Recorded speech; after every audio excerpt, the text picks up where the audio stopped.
Good morning, ladies and gentlemen. We are about to start. Please do take your seats now. Thank you.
Ladies and gentlemen, please welcome the President of ESMT, Jörg Rocholl.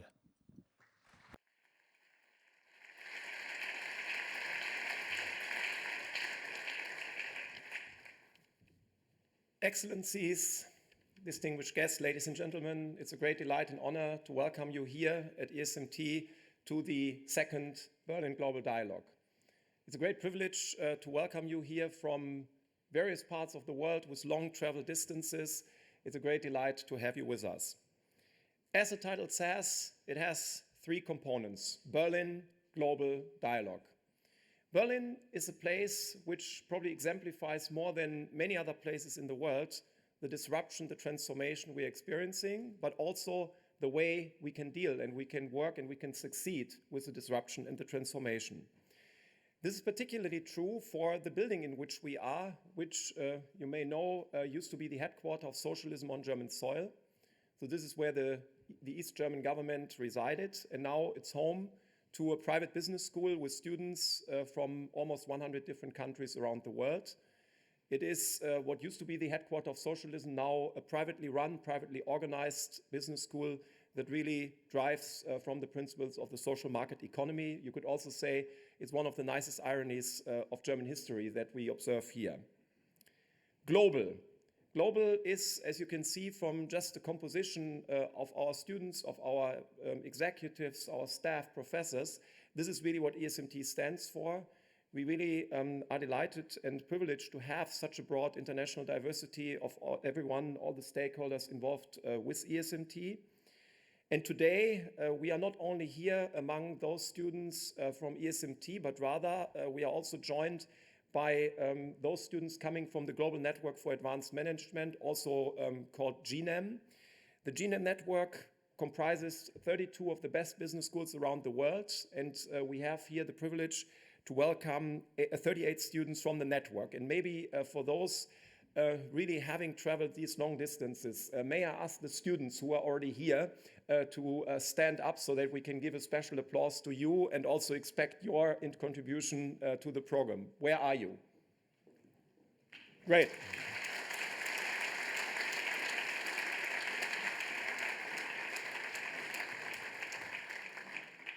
it's not only important to have the students with us, but rather also to have them as part of our Young Voices program. The Young Voices program is meant to provide the perspective of the young generation into our debate, and we will have a mandatory contribution of the Young Voices into any of the discussions we will have here at the Berlin Global Dialogue. And this brings me to dialogue. This is a very important part for an academic institution, for a business school such as ESMT. We are here and we are committed to foster meaningful dialogue. We would like to do this on a fact, evidence-based basis. We would like to have evidence-based discourse. We would like to have robust debate. We would really like to bridge anything that may stand between the different sectors and the very important sectors of our society, be it business, academia, and policy. These three elements, to bring them together, to provide the platform to come up with ideas that not only are important for our discussion here, but also transcend the day, is very important. And with this, the Berlin Global Dialogue is really, you could say, a flagship of what we at ESMT do, and we are very delighted that now we have the opportunity to run it for the second time, promoting critical discussions to shape our collective future. With this, it's my great honor and delight to introduce my predecessor as president of ESMT Berlin, and also the person who initiated the Berlin Global Dialogue, Lars-Henrik Röller.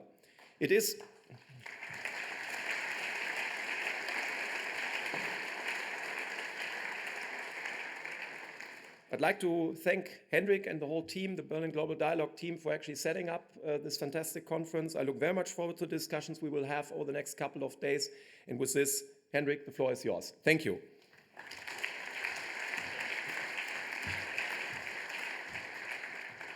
Okay, thank you very much. Thank you, Jörg. I'm delighted to be here.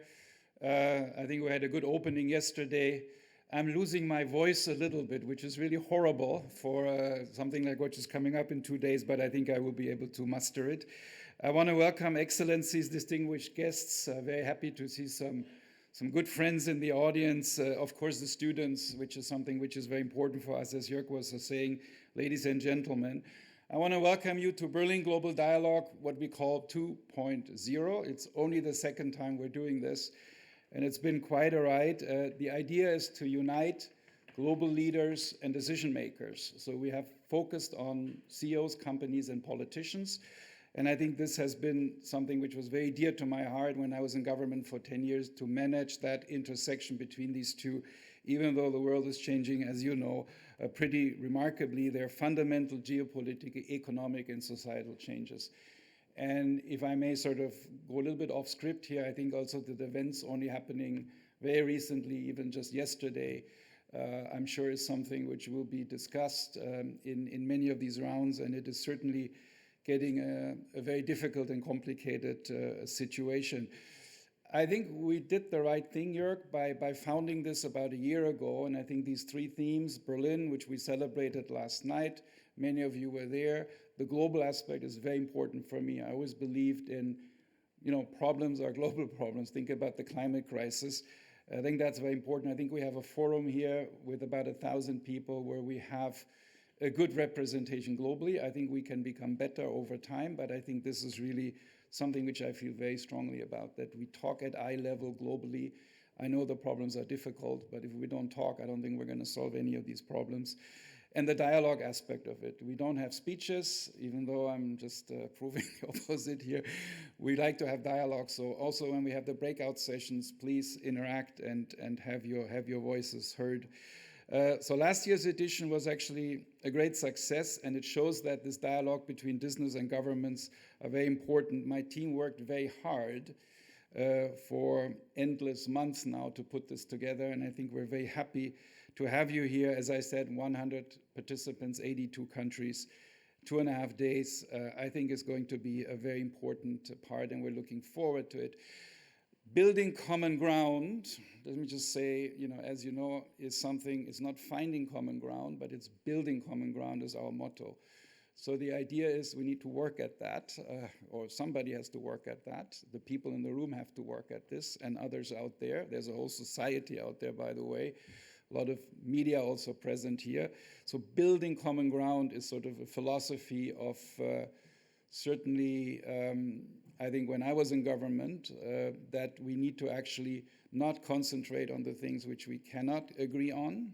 Sounds easy, but let's concentrate on those things where we can agree on. And that's why I have my team sort of writing up for each session at the end, what are the takeaways in each session, where is the common ground? Let's focus on that. And let's not be the enemy of the good, because I think you never get the perfect solution on anything.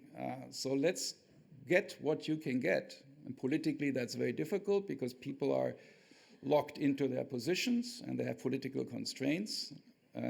But I think this building common ground is the theme which we have, which I think is a very important one. I don't have to tell you that the world is changing. If you look at the numbers, the G7, for example, used to be over 40% of GDP. I think now it's below 30. The BRICS are about 35%. G20 is about 80%. We have a session on the G20. So the world is changing dramatically. And building common ground, I think, is clearly what you're all working on. And I think rather than dividing, let's talk about what we can agree on and let's work in that direction. I want to just say that for me, there are three things which are fundamentally changing, and the world has really changed also since last few years, where I have not been at the table anymore in many of these decisions, but been an observer from the outside, which also has its advantages, I might say.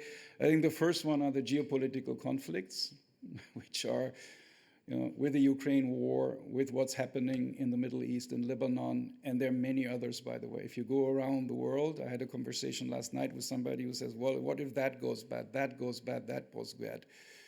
There is a lot of that, and I'm not sure it's going down over time, it's going up. We have some representatives here from different countries where that is a word, but that is really a big development. What's the answer for that?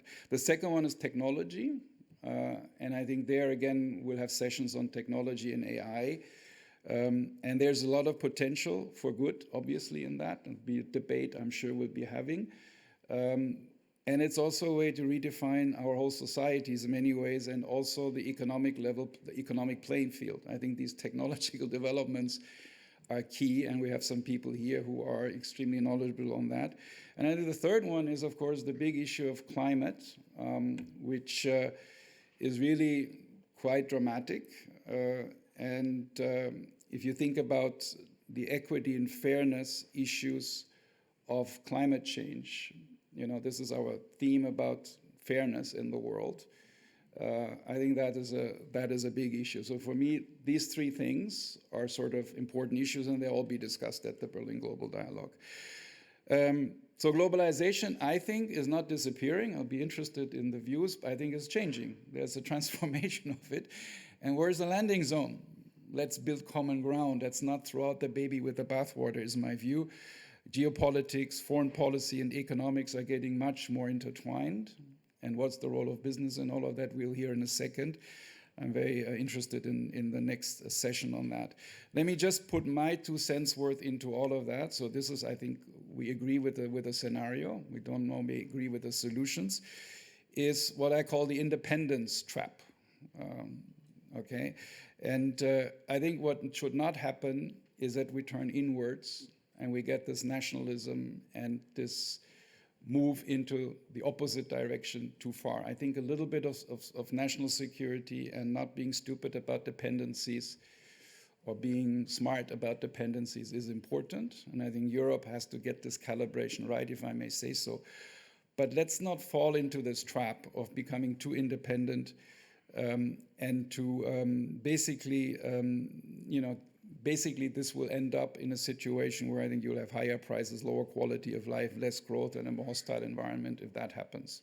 I think we need to avoid that. And this is what I call the independence trap. So we should not fall into that. And we had an interesting survey. We just had a breakfast on that by our partner Egon Zehnder, which surveyed global CEOs. And the question is, what is the biggest risk? And you can guess what they are.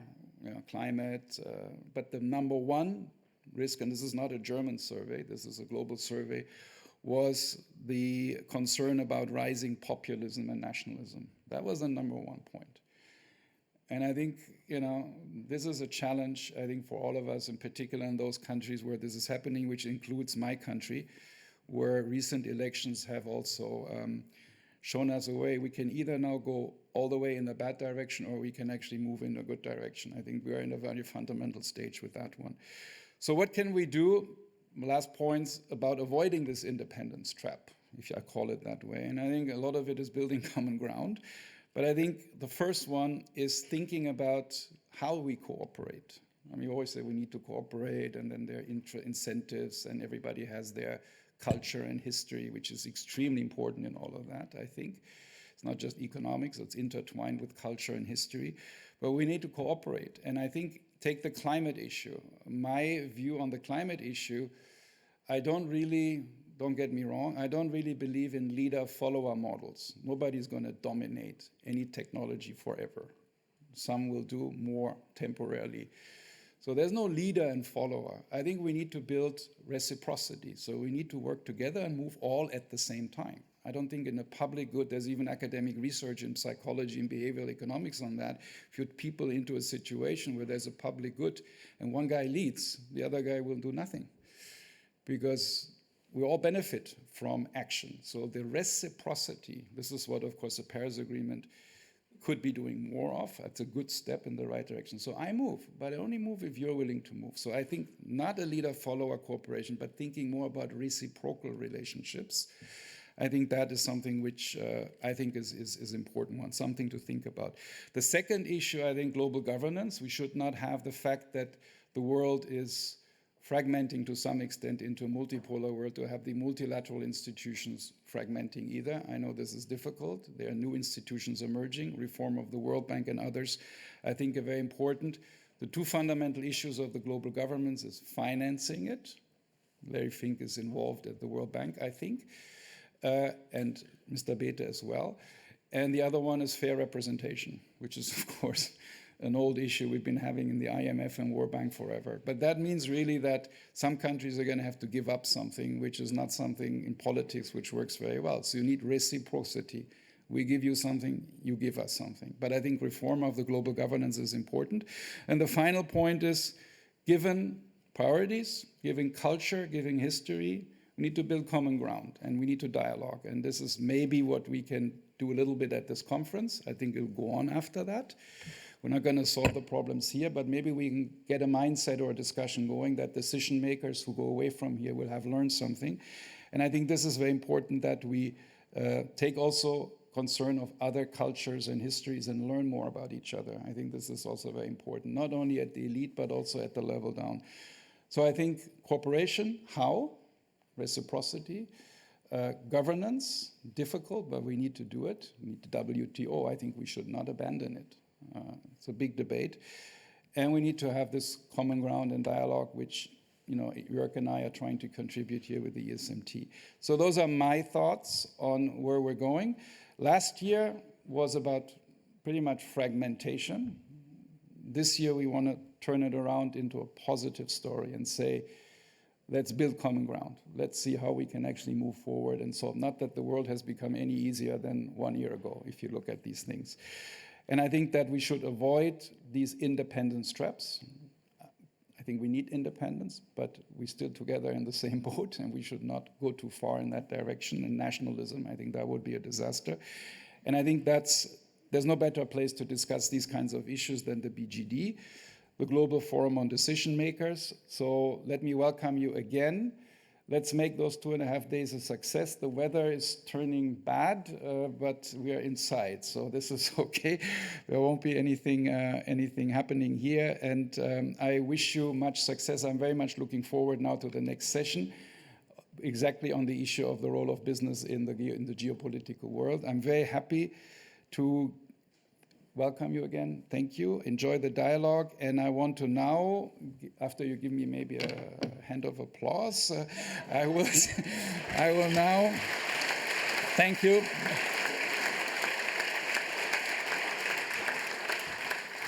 I will now turn it over to distinguished Francine Lacqua, who will introduce the first speakers. Thank you.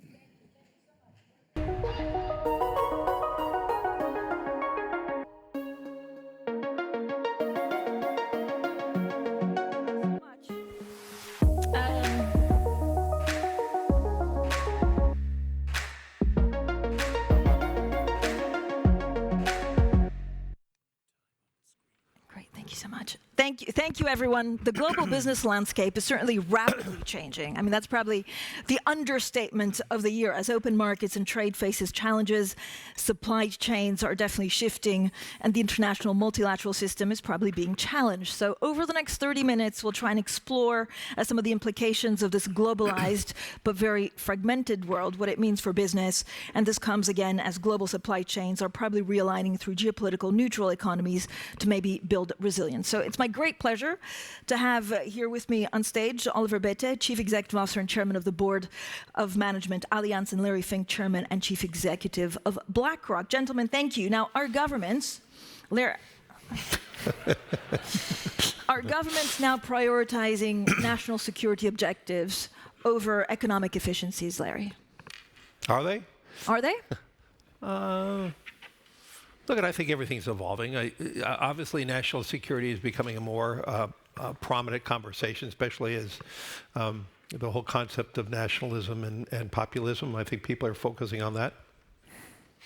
But I don't think that's in lieu of economic growth. I think they go hand in hand. And so I don't look at that as either or. I look at that as a combination. I think that's just a process in which, but there's no question, national security is a more dominant part of the conversation. When you talk about energy security today, that's a very good example. Last year we did talk about fragmentation, and this year is really, I believe the major theme is talking about greater pragmatism. And a greater pragmatism, how do you create global growth? How do you create domestic growth? It has to be a more pragmatic approach. We're not going to be able to grow our economy through tax decreases or tax increases. It is about finding and working with the private sector to build more opportunities, more jobs. And to me, this is more about pragmatism, and I think that should be the dominant conversation today, focusing on how to build a better economic future for more of our world population. And in each country has to focus on how do they develop the essence for growth and opportunity. And I think this is, the major theme that I've witnessed, this new economic pragmatism. Oliver, I guess if you look at, the US-China trade war, it permeates through everything, especially the global economy. How do you see that developing? And again, what does it mean for business trying to operate in this environment? Do we have a trade war? Do we? Yeah, that's the question. I'm not so sure. I think American and Chinese businesses have been never doing more trade, really, if you look at it. And we do also have that. It's really interesting that we read a lot of things, but the reality is between businesses look very different. So I would not deny that there's strong competition. And as we heard from Henrik before, we need to be a bit smarter on how we have an inclusive economic model that doesn't say my gain is your loss. And I think that's unfortunately a little bit the political debate, but business people are trying to help by saying it's never worked. Pareto optimism has never worked. If one guy wins, the other one loses. Nobody will win. But when you speak to governments, they definitely say some of the trade is being redesigned with friendly allies. Do you see that in business? Absolutely, because we come out of 30 years where the world was supposedly flat and we're very naive, particularly in this country, right? We don't need defense because Larry's colleagues will pay for it. We can spend, half of our budget on Social Security. We can invite everybody in. It worked for a while until it doesn't. So we have to just rethink what are the business models that will function.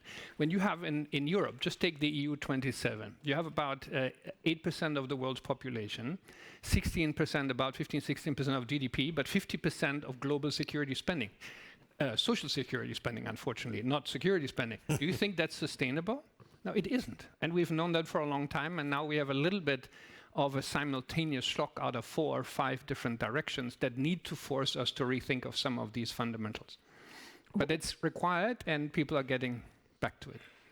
Are we halfway there in terms of this redrawing of supply chains, or was it already started in the last 5-6 years? No, I think what we witnessed because of COVID is a breakdown of these efficient supply chains, and we are now creating a more pragmatic approach to supply chain navigation. I think the buzzword today is more resiliency, and more resiliency meaning having more capabilities of more supply chains and more destinations. So that's just redrawing what globalization is. It's not an either or, as Oliver suggested. We're reimagining the supply chains, and let's be clear. At the same time, we're developing technologies that require different inputs, and the technologies also allow us to bring an onshoring process to more and more different goods. That's not bad or good. It's just taking advantage of technological changes and evolving through that mechanism. But the U.S. was one of the main beneficiaries of this onshoring program. Does this continue, or is that it? Well, I don't want to call it a beneficiary or anything. I think most of it has been nearshoring. A lot of it is in Mexico. And so, I don't look at this as a either or. I look at this as just an evolution. And I think this is going to continue to do that. I think as we navigate more towards more and more AI, we're going to have the whole issue around protectionism of data. Where will that be populated and situated? So all of this is being evolving, and I don't look at this as bad or good. I look at this as an opportunity. And I think there's too much debate about winners and losers, and to me it's all about creating a more and more economic opportunity for more. Francine, let me just add to what Larry, because it's very important. If we were to price properly carbon, a lot of the so-called supply chains that were so efficient have never been efficient, because we basically polluted the world by shipping things to Southeast Asia, North Asia, and then shipping them back, even though they should be produced much closer to our shore. So it actually makes sense to redesign value chains if we want to really address climate change. So a lot of the pressures that are coming, and by the way, we've done this for hundreds of years. We've done this for hundreds of years. So the issue that we are facing that overwhelms society is that so many changes are happening exactly at the same time. Change. Yeah, and people having change fatigue, and that's why you see polarization, because people are overpowered, they want a simple solution, and they get it from the wrong sides. Change, trade, geopolitics, technology, AI. Societal structure, over-aging, and particularly in the West and the mature. So there's many, many things that are happening at the same time. So what does it mean for a company like Allianz? The first and foremost thing that we need to look at, that there will be a lot more risky than it used to be. And the promise that we have for our clients, for our shareholders and our people, is we need to be resilient, going back to what Larry has said. The second one is optionality. We used to have a simple way to do strategy, which was basically trend extrapolation, and says there's a little bit of tech here, a little bit of more growth there, but it was very easy. Today you have to really think about extreme scenarios. And the third one is very basic. You have to go back to how do you win? And that is by offering the best things that consumers, our people, and society can imagine. We have become a lot too self-confident, particularly some of this country, and assuming success will always be there. So we have to be on our toes, if I may. But I would also say we're diffusing risk more and more. I think as we grow our global capital markets, we're diffusing risk. As more and more assets trade on the capital markets, less in a banking system, we're diffusing risk because, let's say, private credit. Private credit, in most cases, is matching $1 of assets to $1 of liabilities. It's not leveraged, so that's diffusing risk. But more importantly, I think the big wake-up call for the world, in my opinion, is the strength of the United States has been so much created by its large capital markets. And I think the conversations I'm having with more governments, including from Saudi Arabia, the Kingdom, India, Japan, is how do we expand our capital markets? How do we build them? How do we have a strong banking system alongside a strong capital market system? And I think that creates more resilience, and importantly, it diffuses risk. And I think we underappreciate the diffusion of risk as we expand the capital markets. I'm asked all the time, why isn't the market focusing on these, the Ukraine and Gaza and Lebanon and Israel? Why aren't we focusing on all these issues? Well, the market is focusing on these issues, but because of the diffusion of risk, we have not seen what we would normally see, let's say a spike up in oil prices. We are actually seeing through this diffusion of risk with the expansion of the capital market, a moderation that is underappreciated. And I think this is one of the reasons why I think more and more economies, especially Europe, needs to have a common union, expanding its capital markets and having a union of banking too. And I think it's going to be important. As I said, as I speak to more and more rising economies, they want to replicate the capital markets. They have a more dynamic economy. And I think that's going to be the next step over the next 10, 20 years. But is there appetite for that? We saw the Draghi report. I mean, in the report it says Europe needs 800 billion euros a year. Where do you find that money? What's the role of private capital in all of that? Well, it's certainly clear that the public sector doesn't have the money. And so while I agree with Larry's destination, the way there will be very ugly. And we need to make sure that we have collaboration how we get there. I think hostility is not the answer, and many other comments to be made. The second thing is we need to also make sure we have light regulation, but the right one. You know, we are in a world living where natural oligopolies emerge because of the scaling. When we all know oligopolies are not very good.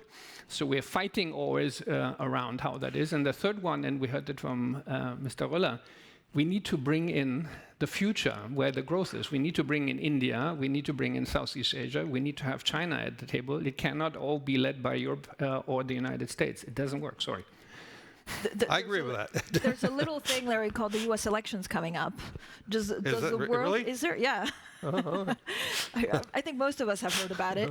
I mean, is the world vastly different depending on who gets into the White House? No, not really. I mean, I think on the margin, yes. But both candidates are talking about their version of how to grow the economy, how to expand, more and more people to rise to a middle class, to have a stable future.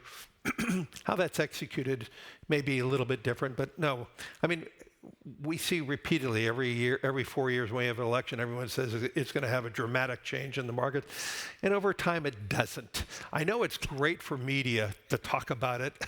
I know it's great for everyone to focus on it. But the reality is the economies, the markets are way beyond one election, way beyond one action.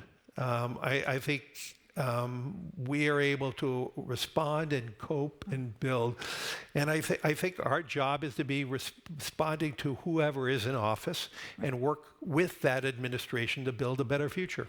But 100% tariffs on certain products if President Trump were in charge, I mean, this is not the media. Are you not worried about, some of the big tariffs that could come? Look, I'm chiefly against tariffs. I'm much more of an open trade person. In some cases, tariffs can work if there is dumping by some countries. And let's see how and what is going to be truly implemented instead of what is being talked about. Yeah, I mean, this must keep you up at night. Yes, it does. Well, no, it doesn't. Yes, it does. I was just kidding. I was just kidding. So what Larry said is absolutely true. It's absolutely true. I'm more worried really about what we see in democracy, seeing the polarization, because we have leadership, including on the business side, that have lost touch with what happens to ordinary people. When you look in this country, how we've been running down our infrastructure, the quality of basic education, the explosive cost increases in healthcare because there is no deductibles and self-care, that worries me more than who sits in the White House, with all due respect. Look, what I worry about is the breakdown of trust. We talk about populism and this polarization of opinion. I mean, I think dialogues like this here in Berlin, dialogues last week at the UN in New York, we need to have more conversations. We need to create a greater ability to create trust and relationships. I think the greatest, history books will talk about the greatest breakdown of trust was during COVID when we lacked that conversation. I think so much of the global outcomes was that breakdown in trust. When I think about the rise of social media, We see the breakdown in trust. Trust is not texting each other across the table. Trust is having conversations, having communication, having bondings together. And I think we are losing touch. And I think, to me, this is one of the greatest problems. And it's very hard for a business to respond to these issues. But we need, as all leaders, both political and business leaders, finding ways of rebuilding trust. And to me, this is one of the biggest issues that I have with the rise of populism and the anger that we are seeing with the rise of populism. We need to find ways of coming together to create a common ground to try to help more people build a more common, more prosperous future. Oliver, why do you see this disconnect between, I guess, politicians, business leaders, and citizens? I have no idea. I would volunteer to take another job if I know. But seriously, I know that when we talk, for example, stuff you read on the news, and saying inflation is under control, and you have your average worker in Munich not finding an apartment that he or she can afford, having to queue up 3 weeks for getting a doctor appointment, which is one of the best healthcare systems in the world. In school, 30% of the hours don't take place because we can't find teachers. We have a very fundamental problem while we are talking about how to rescue the world. So this is why, if we lose the electorate, nobody will focus on climate change.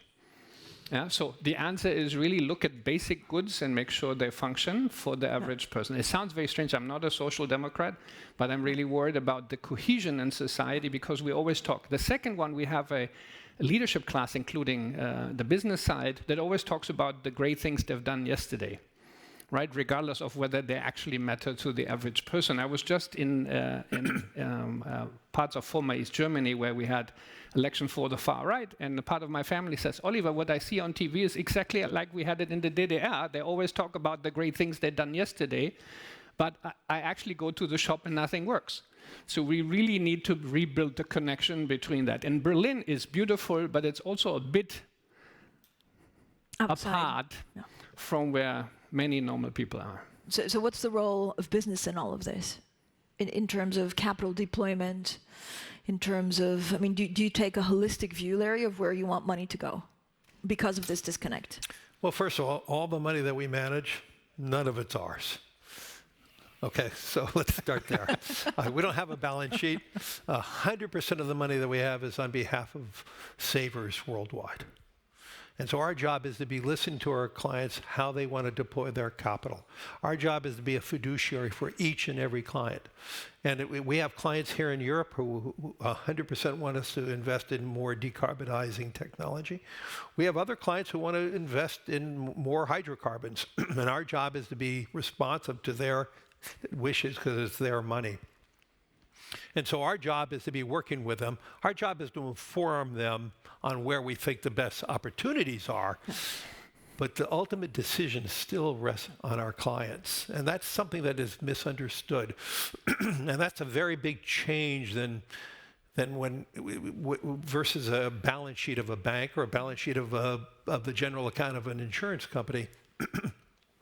This money is not ours. And so our job is to be guiding our clients where we believe the best opportunities are.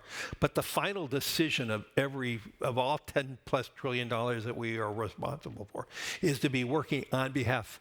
And that may be that one client who lives in a rural community that gives us $1,000 a year.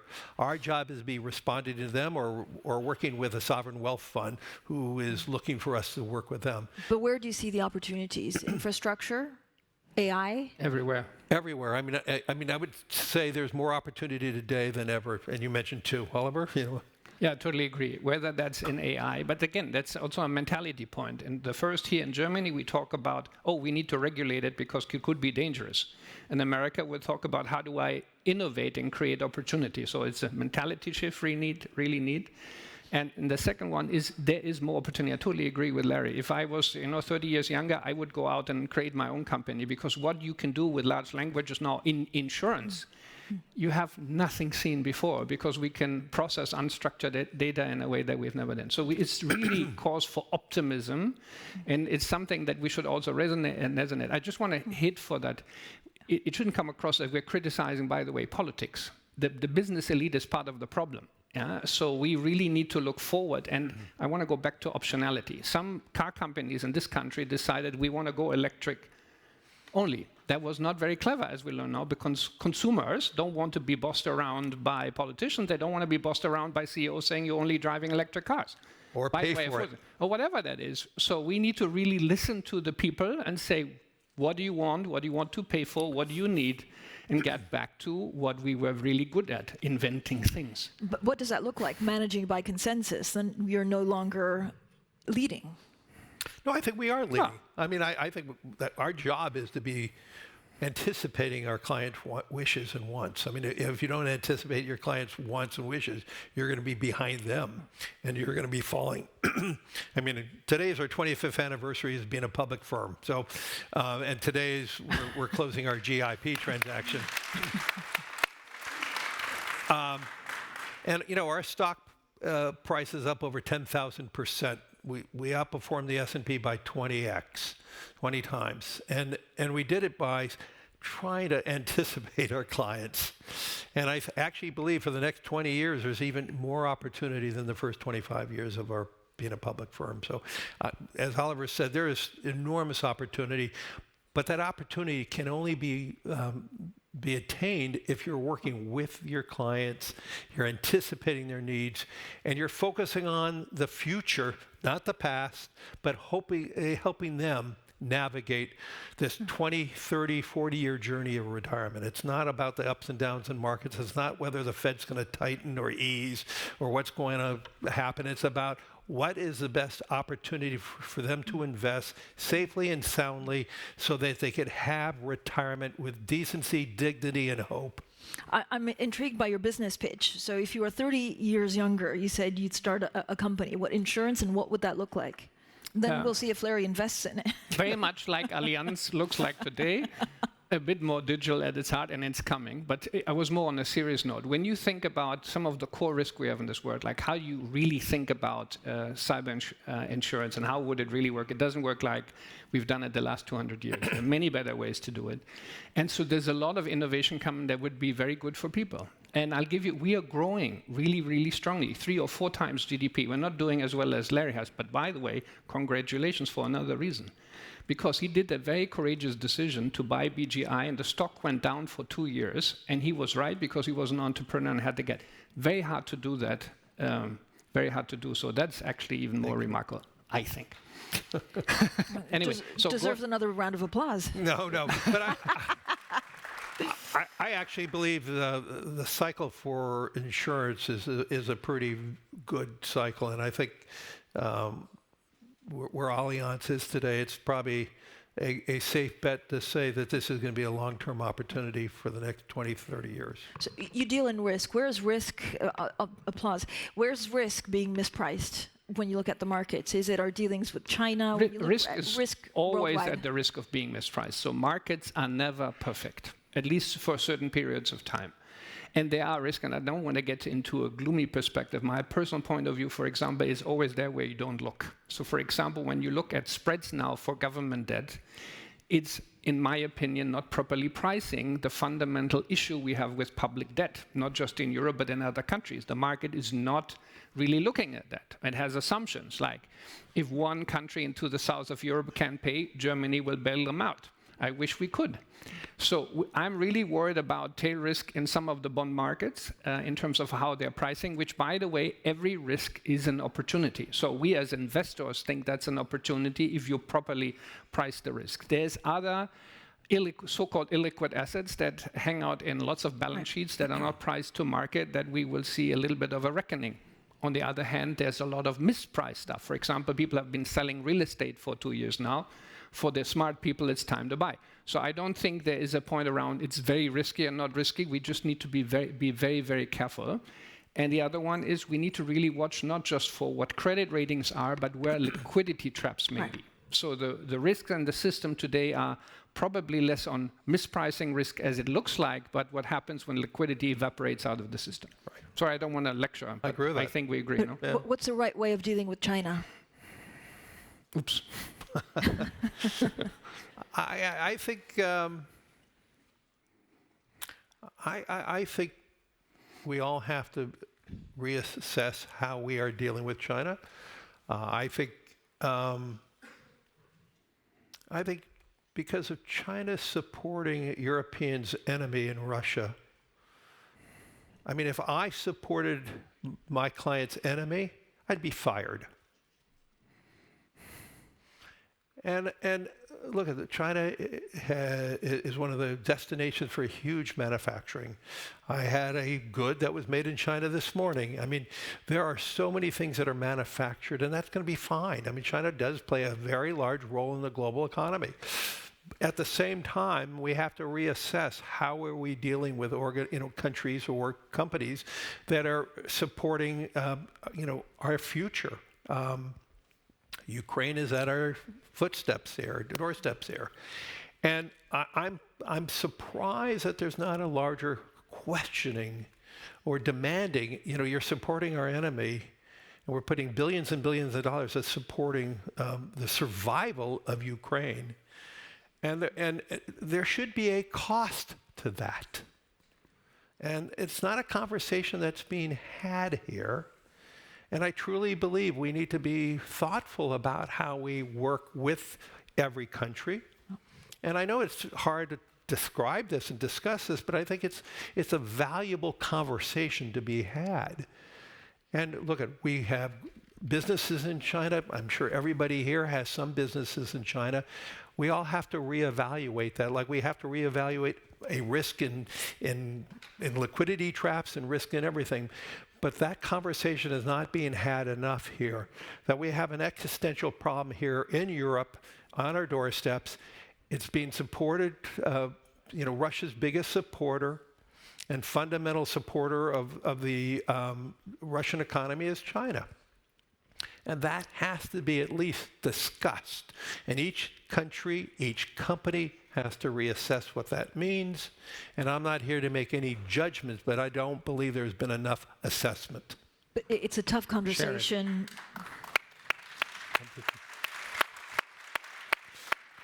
It's a tough conversation because it's also difficult to decouple essentially from China. Yeah, and so there's a long debate. I think we have the time now. We have always tides, dependencies, and then historical errors around assessment, right? Even in this country, we never would have thought that what happened and Vladimir Putin did, which is very funny because I became CEO, was announced just after Russia invaded Crimea. And then I remember our government saying, well, we have to give him a little bit. And I said, that sounds like Mr. Chamberlain when Hitler invaded the Czech Republic. So we have made a lot of mistakes, and we need to be sort of having the conversation at eye-to-eye level and says, as we're learning that we have made mistakes, how do we correct them?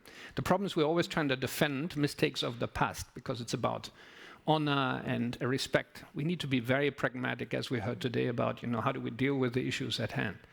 And so in this, we're almost out of time, but what's your biggest piece of advice to chief executives that want to make a difference or want to have these difficult conversations? Is it speaking to politicians? Is it changing their business model? No, be true to yourself every day. Don't sacrifice your principles. Making sure every day is a day where you're honoring your principles, your values.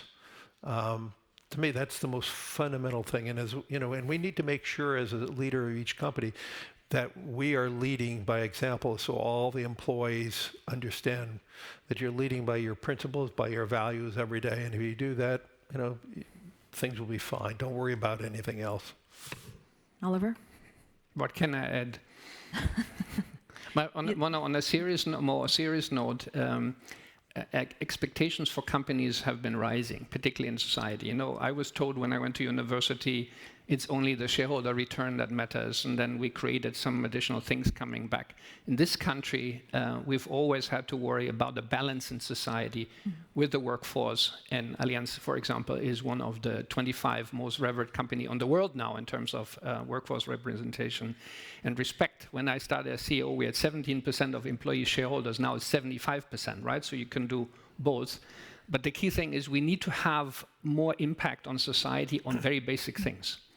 And when you go back to the history of this country, large corporations were not just offering jobs and dividends, they were also helping to build and rebuild education, build the universities, and we have to do a lot more. We will have to do a lot more because apparently public administrations have a hard time doing it. Thank you so much for a spirited conversation, Oliver Bäte and Larry Fink. Thank you. Thank you.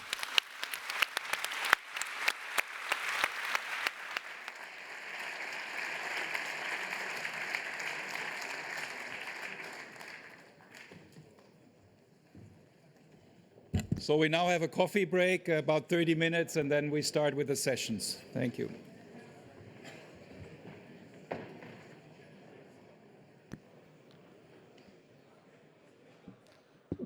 Ladies and gentlemen, please be back here at 10:30 for the next session, Globalization amid Fragmentation, the changing...